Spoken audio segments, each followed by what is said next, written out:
the ring road and just reading as I wait for my car to be serviced.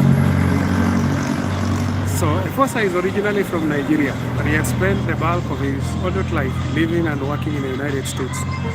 So while he recognized the poverty that plagued poor countries, it was somewhat of a distant concern for him, until he found himself reading the dedication in the book, The White Man's Body, New York University professor William Easterly's attack on Western efforts to aid impoverished countries. In this book, Easterly told the story of Amarek, a 10-year-old Ethiopian girl who rose at 3 each morning to fetch firewood.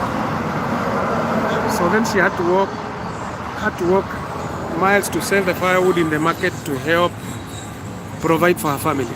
Efosa couldn't sleep that night after he had read her story. No child deserves to live such a difficult life.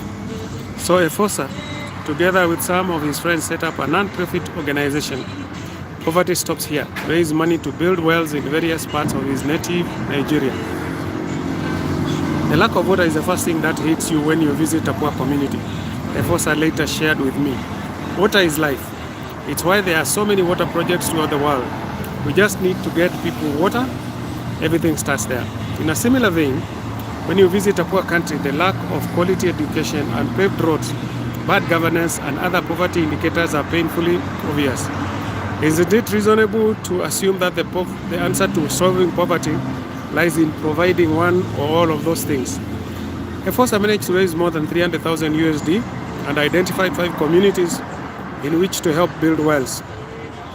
The day Efosa and his supporters visited those communities to turn on the wells for the first time was one of unmitigated joy for both Efosa and the local residents. I can imagine there are few more moving sights than seeing plentiful clean water coming from a well in a village that previously had none. But as it turned out, wells break down. And about 6 months after building a new well, Efosa would get a call in his Wisconsin home that the water wasn't coming out anymore, and he would have to figure out from thousands of miles away how to get someone in Nigeria to go and fix it. Since all the wells his organization built were in rural areas, finding a skilled technician to source parts and go to the village was always challenging. One problem would be fixed and another would spring up. Today, only one of the 5 wells that Poverty Stops Here installed is still functional. A bit of a cliche, I know, but it brings to mind, there's a village called Kwakoto near Emali, where a donor came and sank a well on land donated by somebody close to me, and donated a generator to pump the water. This is about 2 years ago.